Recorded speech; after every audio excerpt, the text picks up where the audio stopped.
Swati cosmetics and टॉईजमध्ये तुमचं स्वागत आहे. आज मी तुम्हाला तुमच्या लहानपणीची आठवण करून देणार आहे. तर ती अशी आहे की सॉलिड्स आलेले आहेत लहान पोरांचे, जसं आपल्या लहानपणी होते तसे आलेले आहेत बघा. हे 600 तिकीट्स आहेत. 1 रुपया किंमत आहे आणि याच्यामध्ये इनाम 600 पर्यंत भेटणार आहे आणि याची किंमत 600 रुपये आहे.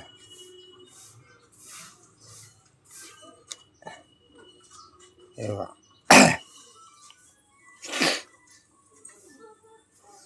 यामध्ये मला 10चे नोट, स्टिकर्स वगैरे असं लागतात 1 रुपयाच्या सॉलिडमध्ये.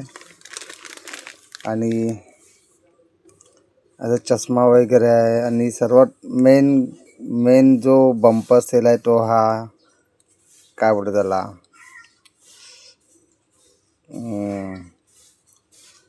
काहीतरी बोला तर म्हणजे लक्षात येत नाही. तुम्ही कमेंट करून सांगा. ह्याचे सर्व खेळणी आहेत. ब्लॅकबोर्ड आहे, ओके, टॉय आहेत, हे सर्व बघा. सापशिडी वगैरे आहे, गन आहे. हे सर्व 1 रुपयाच्या सॉलिडमध्ये आहे.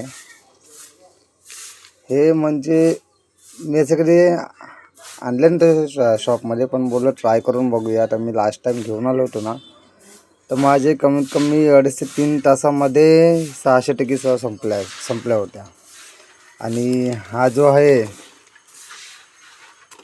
305 पीस असतात, 2 रुपये सेलिंगमध्ये आहे.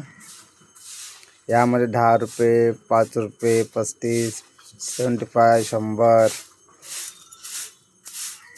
अशा प्रकारचे सर्व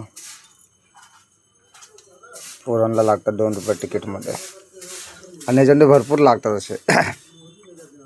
5 रुपये, 10 रुपये, 20 रुपये, 35 रुपये असे नंबर आले त्याचे लागतात.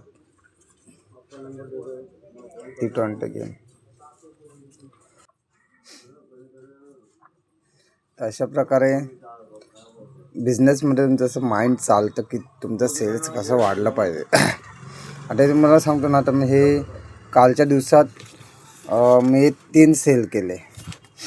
3 इन दी सेन्स तुम्हाला सांगतो आता बघा, 305 म्हणजे 900, 305चे डबल म्हणजे 610 प्लस 300 म्हणजे 600 ट्रिपल हे करा, कारण की 310 305 तिकीट आहेत, 2 रुपयाचे एक तिकीट. तर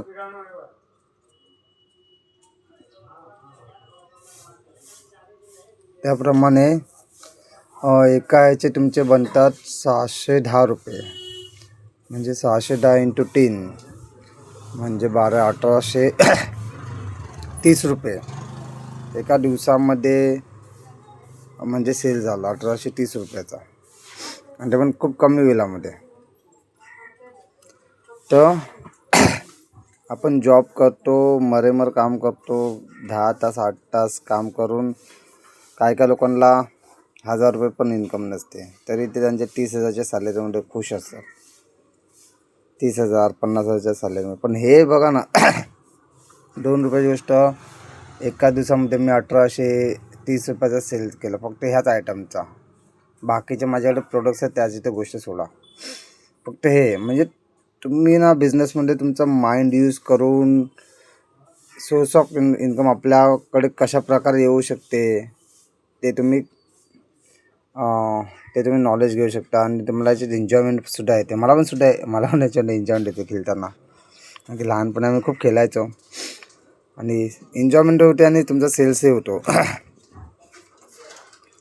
तर माझं हेच म्हणणं आहे की मराठी मुलांनो, बिझनेस करा. नवीन आयडियाज बिझनेसमध्ये तुमच्या माइंडमध्ये येतात, त्याप्रकारे तुम्ही त्याची अंमलबजावणी करा आणि तुमचा सेल्स वाढवा. तुमचा सेल्स वाढवल्याने तुमचं प्रॉफिट ऑटोमॅटिकली वाढेल. आणि यामध्ये आपला मोस्ट ऑफ लॉसचं काही नाही आहे. आता कोणाला 20 रुपये लागले तर तो 20 रुपये घरी घेऊन जात नाही, तो परत ₹10 तिकीट मागतो, मग ते संपलं परत ₹10 मागतो. त्याच्यात त्याचा चान्स लागला तर लागतो, नाही तर नाही. शेवटी पैसे आपल्याकडेच येतात. सो बिझनेस करा. हा मोठी अमाऊंट जर लागली ₹100 वगैरे तर ते लोक मग घरी घेऊन जातात. ₹2मध्ये ₹100 भेटले आणि यामध्ये भेटतात आणि ₹1 सेल्स आहे. सो माझं हे व्हिडिओ बनवून दाखवण्यामध्ये फक्त एकच हे आहे की मराठी मुलांनी व्यापार केला पाहिजे. व्यापारामध्ये तुम्हाला नवीन आयडियाज येणार. सोडा ती जॉबची झंझट. तुम्हाला मी खरोखर सांगतो, जॉबमध्ये काही नाही ठेवलं आहे. अजून काही वर्षांनी AIच्या जनरेशनमध्ये जर तुम्हाला असं काम करावं लागेल ना की तुम्हाला हर एक गोष्टीसाठी तुमच्या बॉसची परमिशन घ्यावं लागेल, अदरवाईज आऊट. सो बिझनेस करा. बिझनेसमध्ये पुढे या. कोणत्याही प्रकारचा बिझनेस करा. खाण्याचा करा किंवा खाण्याच्या प्रोडक्टचा करा किंवा सेलचं करा, पण करा. Thank you very much.